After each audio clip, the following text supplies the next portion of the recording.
Hello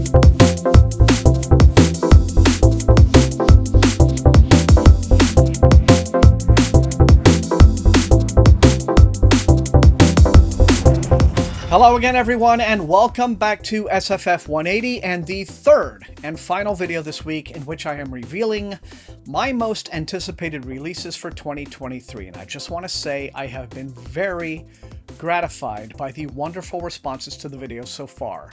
Thank you all very much. Now, we have finally gotten to the fantasy episode, and if there is one word that sums up the fantasy publishing landscape for next year, that word is undeniably sequels.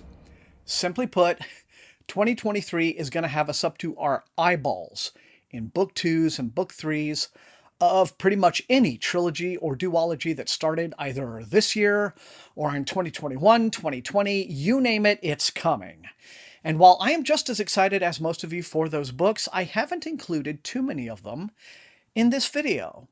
Now why? Well, mainly because I like using these videos to signal boost a lot of the work that is new and that might get lost in the shuffle amongst the approximately 502 books that Brandon Sanderson is coming out with, right? So I'm not shunning any of these books by any means.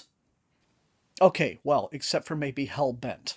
But still, I'm just here to tell you about 36 new books that are hopefully going to be every bit as awesome. So let's not waste another minute and dig right in, shall we? Now, as always, say it with me. All release dates are tentative and subject to change without notice.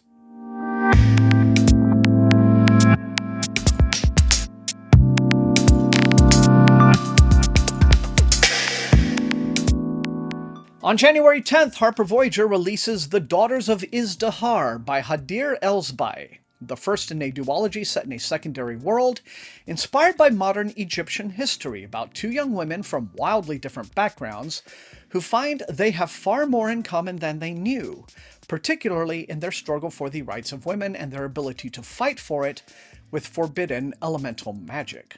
On the 17th, the impossibly prolific Kate Elliott has a new book from Tor.com, The Keeper's Six, about a world-hopping, badass, spell-slinging mother who sets out to rescue her kidnapped adult son from a dragon lord with everything to lose. On January 19th, Harper releases Godkiller by Hannah Kaner, the first book in a trilogy set in a land where the gods have been banished, and an assassin is on the trail of a god who has bound himself to a young noble and fled to a ruined city where the last of the wild gods reside.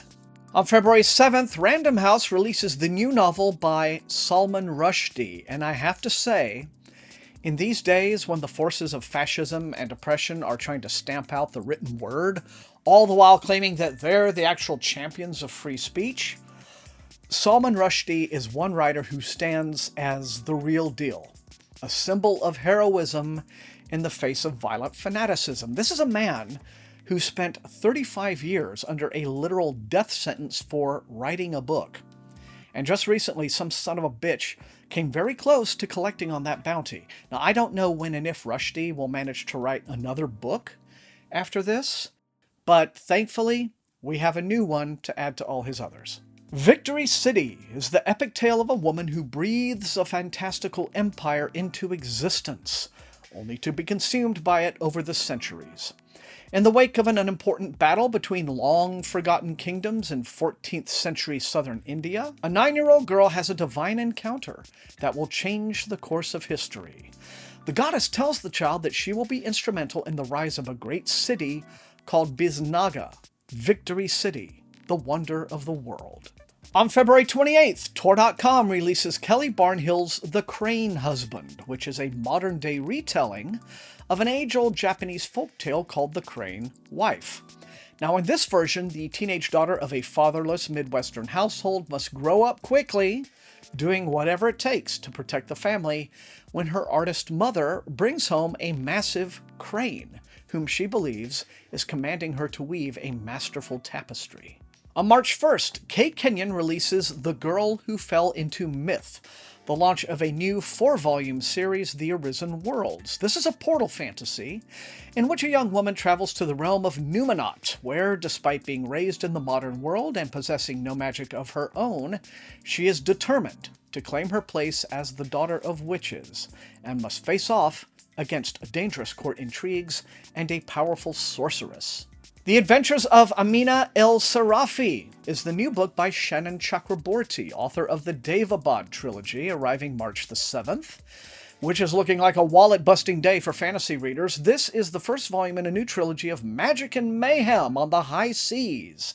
In this tale of pirates and sorcerers, forbidden artifacts, and ancient mysteries, in one woman's determined quest to seize a final chance at glory and write her own legend. Also on March the 7th, Owen King, son of Stephen, releases The Curator, a Dickensian fantasy of illusion and charm, mystery and conspiracy about a woman searching for the reasons behind her brother's death in an unmappable city where cats are revered as religious figures, thieves are noble, scholars are revolutionaries, and conjurers are the most wonderful criminals you can imagine. Also on this date, Max Gladstone releases Dead Country through Tor.com. This is the first volume in a new story arc, said to be the final story arc in his Craft Sequence series. If you haven't read any of the earlier books, apparently you can start here. It's a standalone. The Craft Sequence is an urban fantasy series in which Gladstone based his magic systems upon corporate law. He actually researched corporate law. So it's a very politically charged series, and it's going to finish out with a new arc beginning with Dead Country. And finally, on the 7th, Hannah Witten returns with The Foxglove King from Orbit, the first book in a lush romantic new epic fantasy series in which a young woman's secret power to raise the dead plunges her into the dangerous and glamorous world of the Sainted King's royal court. On March 21st, we get an exciting-looking debut novella from Tor.com. The Lies of the Ajungo by Moses Osei Utomi is the story of Tutu, a young boy who makes a deal to venture into the forever desert to bring back water for his city. April 4th is another packed release day, starting with The Basilisk Throne by veteran author Greg Keyes, for those of you who like your epic fantasies big and full of battles and treachery. In this one, 3 human empires are on the cusp of defeating the implacable non-human tyrants that rule from the Basilisk Throne. But there is deceit and ambition amongst their own ranks, as the daughter of a sea captain sent to an imperial city as a hostage attempts to uncover any plots that might be afoot. If you want fantasy that's a little more cozy, good news then. On April the 4th, Ace Books releases The Way Home, a collection of 2 novellas by legendary author Peter S. Beagle, set in the world of his timeless classic The Last Unicorn. Now, one of these stories is Two Hearts, the Hugo and Nebula award-winning official sequel to The Last Unicorn itself, but the other is an all-new story called Sooz, S-O-O-Z. As an aside, I should mention that Tachyon Publishing also has a 2-volume collection called The Essential Peter S. Beagle, arriving on May 16th. And finally, on April 4th, here's one for folks who like guys fighting with swords and muskets against giant demonic beings with way too many eyes. Tim Akers releases Wraithbound, the first book in the Spirit Binder saga, in which a boy foolishly defies his father and attempts to bind his soul to an air elemental, his own soul, not his father's, but he unwittingly binds himself to a mysterious wraith instead. On April the 11th, Rowena Miller releases The Fairy Bargains of Prospect Hill through Red Hook Publishing, in which a woman attempts to make a bargain with the Fae to help her sister escape a bad marriage. I have a feeling this won't go too well. Also on April 11th, we get the long-awaited new novella by Fonda Lee, Untethered Sky from Tor.com. And this one, driven by a desperate need to avenge her mother and brother's killings by a ferocious manticore, a young woman goes into training to fly a giant rock so that she can take part in the Empire's largest manticore hunt. On April 18th, Tor releases Daniel M. Ford's The Warden, which is described as, get this, Twin Peaks with wizards. It's all about a young woman who undergoes the difficult process of becoming certified as one of the only female necromancers, only to find herself assigned to the remote village of Lone Pines. But when the locals begin acting strangely, she realizes she might be the only person standing between one of the greatest evils ever known and the rest of the free world. Two books arriving on May the 2nd. First, another one from Titan, this one probably needing content warnings for sensitive readers. Nicole Jarvis's A Portrait in Shadow is a historical fantasy set in Florence, where Renaissance artists imbue their work with layers of magic drawn from their very life essence, and one lone woman artist finds that all the hard work she's done to build her reputation and support from the aristocracy could be unraveled by the male-dominated academia, who intend to use her involvement in a rape trial in Rome to discredit her. If you'd rather get back to traditional sword-swinging action, May the 2nd is also the date for The Sword Defiant, the new book by Gareth Hanrahan, in which a warrior who was once part of a band of heroes who saved the world by stealing the cursed weapons of a Dark Lord tracks down his former homies only to find many of them have become corrupted by those very weapons themselves. This sounds like a darker Kings of the Wild without any of the funny or heartwarming bits. May 9th is another busy release day with 3 titles to watch for. First up is a new one from Mark Lawrence, The Book That Wouldn't Burn, in which 2 strangers find themselves connected by a mysterious and vast library, which contains many wonders and even more secrets. Angry Robot releases Daniel Polanski's March's End, about a suburban family who live seemingly normal lives by day, but by night serve as the protectors of a fantastical secondary world called the March, and how their own interpersonal conflicts are reflected in this world they have sworn to protect. Finally, on May 9th, an intriguing-looking Native American fantasy from Del Rey, To Shape a Dragon's Breath by Monoquill Blackgoose. Sounds a little like an indigenous take on Temeraire, but takes the story in a much different direction. When a teenage girl discovers a dragon's egg and bonds with its hatchling, she runs up against the occupying rulers of her land, who have specific rules about how dragons may be trained, and only with great reluctance allow her to enroll in a dragon academy where she must find a way to succeed while remaining true to her heritage.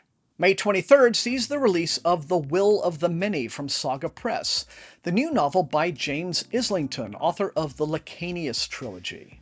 Now in this one, the adopted son of a senator enters a prestigious academy that teaches a controversial magical process involving absorbing the will of others to build up your own power, in order to find out what hidden agendas the academy might be pursuing and look for clues to the death of the senator's brother. Now, fans of detailed magic systems and dark academia might very well go for this one. Finally, we round out the month of May with the one fantasy novel probably everyone is excited about. Witch King marks Martha Wells' return to fantasy fiction after several years in the world of Murderbot.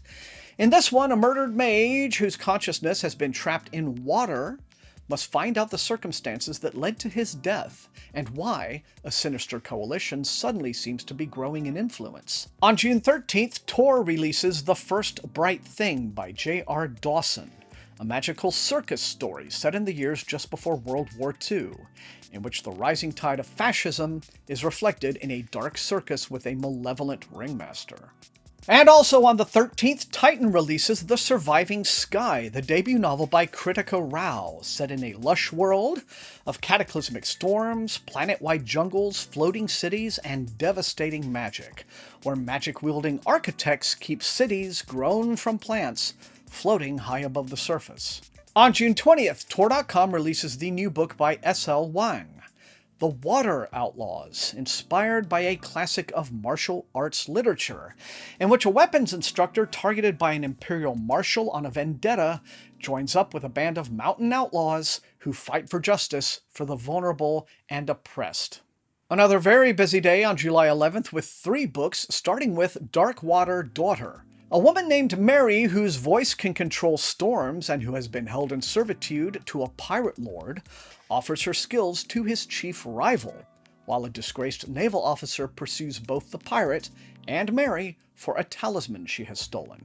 Also on the 11th, Stephen Aryan is back with the Judas Blossom from Angry Robot. Look at that cover. An imaginative and sprawling epic fantasy reimagining of the Mongol Empire's invasion of Persia, set in the year 1260, following the lives and treacherous journeys of 4 key figures in the heart of war. And finally, that same day, Tor.com releases The Saint of Bright Doors by Vajra Chandrasekhara, a book that looks to be turning away from the cliches of urban fantasy to deliver what sounds like a story with a slightly satirical edge, in which the high drama of divine revolutionaries and transcendent cults is set against the mundane disappointments of modern life. It's a story that defies easy summarizing in 1 or 2 sentences, which to me says it should offer something fresh and interesting and unusual. On July 25th, Orbit releases The Sun and the Void by Gabriela Romero Lacruz, set in a lush world inspired by the history and folklore of South America, a sweeping epic fantasy of colonialism and ancient magic, where 2 young women's quest for belonging unfolds. Now, for those of you who have been enjoying the recent trend of fantasy retellings of legends from antiquity, Titan Books releases Emily Wilson's Inanna on August 1st. The first book in the Sumerian trilogy, this begins a retelling of the Epic of Gilgamesh, focusing on Inanna, the first of the Anunnaki, a goddess born on Earth in ancient Mesopotamia. On August 8th, Harper Voyager releases Forged by Blood, debut author Ihigbor Okusun's first book in an action-packed, poignant duology inspired by Nigerian mythology, set in a highly atmospheric, complex world in which a young woman fights to survive a tyrannical society, having everything stripped away from her, and seeks vengeance for her mother's murder and the spilled blood of her people. For August 15th, I'm going to slide 1 sequel onto this list. Contrarian by L.E. Modesitt Jr. is the 3rd volume in his steampunk political drama series The Grand Illusion, detailing a massive regime change in a nation pitting civil rights against the exploitive wealthy classes. Now, I reviewed Isolate, the first book, very favorably here, and you should keep an eye out for my review of Counselor, the 2nd book, coming on the channel very soon. Getting close to the end here, so how does everyone feel about a new book by Sebastian de Castell, author of the Greatcoat series? On September 14th, Play of Shadows, set in the world of the Greatcoats, begins a new saga of swordplay, magic, intrigue, and friendship stronger than iron. When the grandson of 2 famous sword-wielding greatcoats flees a duel to hide out in a theater, he unwittingly becomes a conduit for the spirit of a legendary archduke portrayed as a villain on the stage. And last but not least, we round out with a book that I wouldn't have ordinarily considered my kind of thing, but the historical hook sounds compelling. October 4th sees the release of The Second Death of Edie and Violet Bond by Amanda Glaze. Set in the late 19th century, it's about teenage twins based on real-life girls who are powerful mediums and who find their first taste of belonging and freedom when they join an all-female traveling spiritualist show. But when their act goes terribly wrong one night, they learn that the dark spirit responsible for their mother's death has crossed into the land of the living. And there you have it! 36 books from all over the spectrum of fantasy for you to get excited about in 2023. In addition to all of those sequels that you're already hyped for. So, you'll be busy. And now I gotta say, after a week of doing these videos, I am ready for a long night's sleep, let me tell you. But, you know the drill. Light up those comments. Let me know which fantasy novels you are most excited for next year. And otherwise, if you enjoyed watching, please hit that like button, share the video far and wide with all of your SFF reading friends.